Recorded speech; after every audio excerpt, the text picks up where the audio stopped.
अध्यक्ष महोदय, मैं आपका धन्यवाद देना चाहता हूं कि इस महत्वपूर्ण विषय पे मुझे बोलने का मौका दे रहे हैं। मैं अपने साथी माननीय सदस्य गौरव गोगोई जी के से सहमत हूं।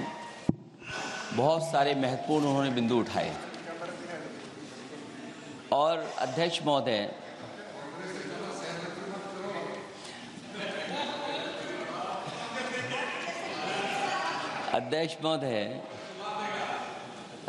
मुझसे ज़्यादा मेरे रिश्ते शायद हमारे विपक्ष के लोग ज़्यादा जान रहे हैं और जितना विपक्ष के लोग नज़र रखेंगे मैं समझता हूँ उतना रिश्ते और मजबूत हो जाएंगे। अध्यक्ष महोदय, मैं आंदोलन को बहुत दूर से देख रहा था और उस आंदोलन में जो जीत के बाद नारा लगा, एक नारा लगा अध्यक्ष महोदय, सरकार के खिलाफ नारा लगा कि सरकार को ये अहंकार था कि सरकार झुकती नहीं है, लेकिन उन्हीं नई पीढ़ी के लोगों ने ये वो नारा दिया कि झुकाने वाला चाहिए, सरकार भी झुकती है और सरकारों को झुकाना भी नौजवानों को आता है। सरकार झुकी और स्वीकार किया उन्होंने। जो करोड़ों नौजवान जो मांग कर रहे थे कि सबसे पहले जो मंत्री जी हैं वो इस्तीफा दें, और बिंदु दूसरे अलग हैं जो हम लोगों को जानकारी में मिल रहा है। अध्यक्ष महोदय, सरकार हर विषय पे स्वीकार किया है, लेकिन पता नहीं अध्यक्ष महोदय ये बात समझ में नहीं आ रही है कि सदन में उन आश्वासनों को क्यों नहीं रख रही है सरकार जो सहमति बनी है।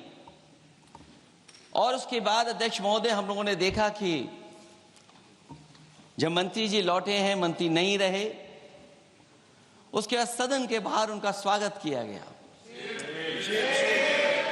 अध्यक्ष महोदय, जो स्वागत हुआ उसके लिए हमें कोई शिकायत नहीं है, लेकिन माननीय सदस्यों को कितनी बड़ी राहत मिली होगी, कितने बड़े संकट से बचाया उन्होंने।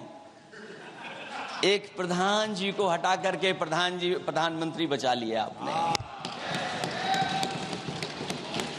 और ऐसा अध्यक्ष महोदय आंदोलन किसी ने नहीं देखा जिस आंदोलन में नई पीढ़ी के लोग, कम उम्र के लोग निकल करके आ गए और जो नारे दिए गए। ये सरकार पिछले कई वर्षों से नकारात्मक प्रचार पर टिकी हुई थी, नकारात्मक राजनीति करती थी और न जाने कितने हजार करोड़ रुपए खर्च किए होंगे सरकार ने नकारात्मक राजनीति के लिए। लेकिन नई पीढ़ी को मैं बधाई देना चाहता हूं, उनके मनोबल को और उनकी एकता को, और जिस तरीके से उन्होंने प्रचार किया, अंततः सरकार को झुकना पड़ गया।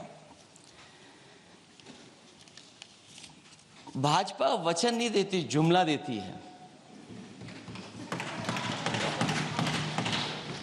तो मुझे उम्मीद है कि सभी युवा नौजवानों का जो मांग की है उन्होंने, उन सभी मांगों को सरकार स्वीकार करेगी। और सरकार ये भी स्वीकार कर लिया होगा कि कोई दल मजाक में बना तो कितनी बड़ा दल बन गया। जो कोई चीज मजाक से शुरू हुई वो कितना सीरियस हो गई, और इतना सीरियस हुई कि हमारी सरकार लोकतांत्रिक हो गई कि जो उनको धरने पे बैठने दिया। सरकार लोकतांत्रिक थी कि उन्हें धरने पर बैठने दिया। हमने वो भी समय देखा है कि जहां पर धरने पर नहीं बैठने दिया, वर्षों वर्ष लोग बैठे रहे धरने पर, उनकी सुनी नहीं गई। इसी दिल्ली को घेरा था किसानों ने, और सरकार को लगा कि चुनाव आ गया तो सरकार ने तीनों काले कानून वापस ले लिए।